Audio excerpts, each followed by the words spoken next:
Hoje irei falar sobre o Canadá. O território do Canadá ocupa uma área de 9 milhões de quilômetros ao norte da América do Norte. É o segundo maior país do mundo, perdendo apenas para a Rússia. As cidades mais populosas do país são Montreal e Vancouver. O Canadá se divide em 10 províncias e 3 territórios, sendo que Ottawa é a capital do país. Suas fronteiras se estendem por 8.800 quilômetros, sendo norte, sul, leste, oeste e noroeste. O clima do Canadá pode ser considerado muito frio e glacial ao norte e centro, porém ao sul, nas regiões dos Grandes Lagos, onde se concentram a maior da população, as temperaturas são amenas, chegando a serem consideradas quentes no verão. As estações são bem definidas e os invernos bem rigorosos, com verões úmidos. O Canadá, como todos os países, possui vários relevos, como Escudo Canadense, região rochosa localizada em torno da Baía de Hudson. A vegetação nessa região é predominante de bosques boreais com uma grande variedade de coníferas. Montanhas rochosas, compostas por montanhas escarpadas e altos platos. As montanhas rochosas se estendem da Colômbia Britânica até o leste da fronteira de Alberta. A região é predominante de bosques de coníferas. Os Grandes Lagos, também conhecida como a região do Rio de São Lourenço, é onde estão localizadas Montreal e Ottawa. Nessa região são encontradas as grandes árvores. Apalaches se estende do sul do estado americano do Alabama até as províncias do Atlântico, onde são encontradas colinas e vales irrigados por rios, onde a agricultura é favorecida. Ártico. Ao norte, essa região ocupa quase a metade do território do Canadá. A tundra é o tipo de vegetação predominante. O verão é curto e o inverno longo e severo.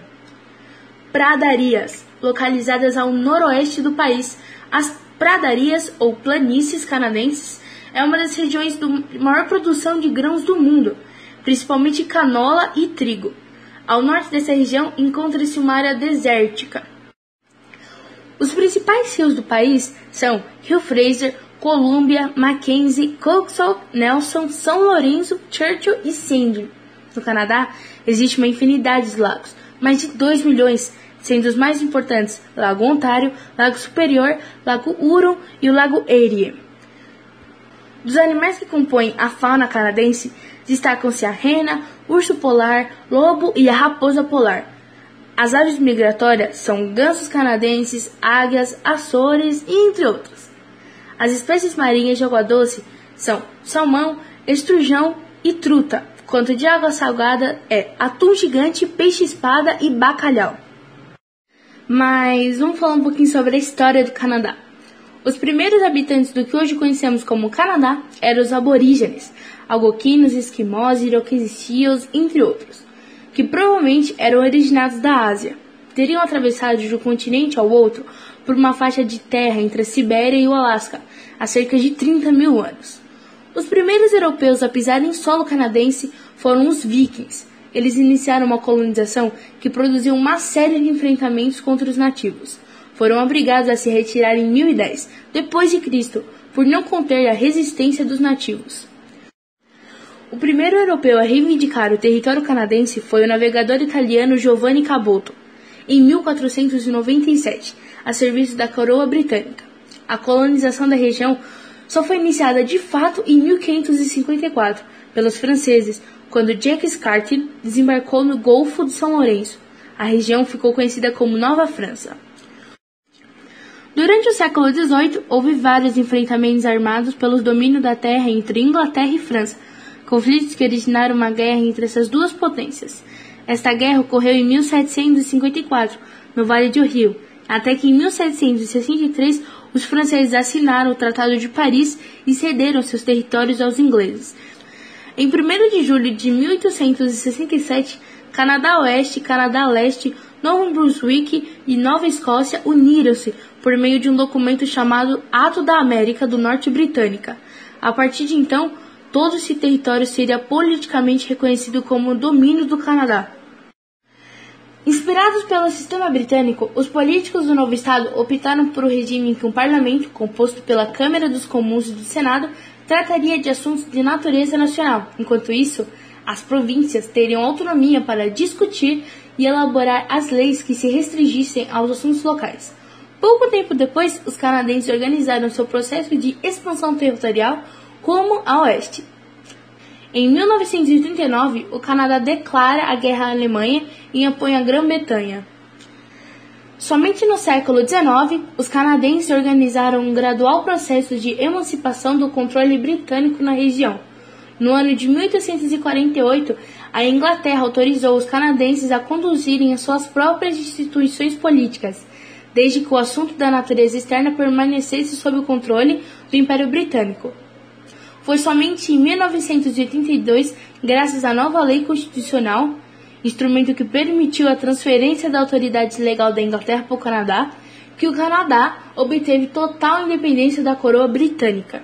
E por fim, depois da Segunda Guerra Mundial, aumentou a diversidade cultural canadense devido à chegada dos imigrantes asiáticos, sul-americanos, europeus e das ilhas do Caribe. Apesar de não se ver livre de conflitos, as primeiras interações do Canadá com populações aborígenes foram relativamente pacíficas, comparadas às experiências com os povos indígenas nos Estados Unidos. Combinado com o desenvolvimento econômico relativamente tardio em várias regiões, essa história pacífica concedeu aos nativos uma influência relativamente forte na cultura nacional, enquanto preservava sua própria identidade. Multiculturalismo, oficialmente endossado na seção 27 da Carta Canadense dos Direitos e das Liberdades, tem larga influência na cultura canadense. De acordo com o Departamento de Patrimônio canadense, a diversidade étnica, racial e religiosa do Canadá está crescendo rapidamente. A imigração agora conta mais de 50% do crescimento populacional canadense, com imigrantes vindos principalmente da Ásia e do Oriente Médio. A pintura. Pintura foi produzida tradicionalmente pelos indígenas canadenses. A pintura do Canadá se alinhou de modo geral na grande tradição artística, iniciando um florescimento significativo em meados do século XVII, ganhou impulso no século XIX e até meados do século XX foi influenciada principalmente pela pintura francesa e inglesa, para depois entrar na órbita da pintura dos Estados Unidos. Não obstante sua dependência de fontes estrangeiras, a pintura canadense soube desenvolver-se em muitos momentos com características peculiares originais e deixou uma série de obras-primas ao longo da sua história. Já que estamos falando sobre a cultura, uma das mais tradicionais festas dos Estados Unidos e do Canadá é o Dia da Marmota, celebrado no dia 2 de fevereiro, em que as pessoas devem observar a toca de uma marmota. Se o bichinho sair por estar nublado, o inverno acabará mais cedo, mas caso o animal se assuste com o dia ensolarado e volte para a toca, haverá mais semanas de inverno. Economia. O Canadá é um país desenvolvido, possui um dos maiores índices de desenvolvimento humano do mundo. Mesmo assim, a economia do Canadá é bastante dependente da estadunidense. A economia canadense modificou-se radicalmente a partir da Segunda Guerra Mundial e passa de uma economia agrícola a uma economia industrial, inicialmente de serviços altamente técnicos na atualidade. Dispõe para sua indústria de grandes recursos minerais e energéticos, gás natural e hidroeletricidade, por exemplo. O Canadá se beneficia amplamente de tratados de livre comércio. O NAFTA é um exemplo disto. Isso permite total integração entre as economias do Canadá e dos Estados Unidos. Os Estados Unidos são responsáveis por 80% das importações e exportações canadenses. Os recursos silvícolas são muito importantes para este país, com grandes bosques. A maioria dos bosques é propriedade pública e pelo poder público administrada. A mineração é muito importante. O Canadá é o terceiro maior explorador de minérios do mundo. Dentre os minérios que o Canadá produz, podemos citar carvão, ferro, zinco, cobre, chumbo, amianto, níquel, urânio, ouro e bauxita. Este grande país também é uma potência industrial, alimentada pelos grandes recursos que este país possui. Sua potência industrial é tão grande que depende muito de suas exportações. Exportações. Visto que sua pequena população não dá conta de consumir tudo o que produz, possui indústrias de todos os setores econômicos, desde o agroalimentar a novas tecnologias. As indústrias canadenses estão concentradas em 2 pontos: o eixo São Lourenço, Grandes Lagos e nos arredores de Vancouver. Saúde. O sistema de saúde canadense foi construído em torno do princípio de equidade, no qual todos os cidadãos recebem os serviços médicos e hospitalares necessários e são atendidos igualmente. E na prática, ele funciona assim: não importa se você é pobre ou super rico, você será atendido igualmente e ninguém é deixado para trás, mesmo se não pode pagar pelo serviço. O sistema de saúde do Canadá é informalmente chamado de Medicare, mas raramente você verá este nome na prática, pois cada uma das províncias e territórios possuem seu sistema e suas regras específicas. As províncias e territórios fornecem cobertura para certos grupos: idosos, crianças e residentes de baixa renda, que geralmente não são cobertos pelo sistema de saúde financiado publicamente.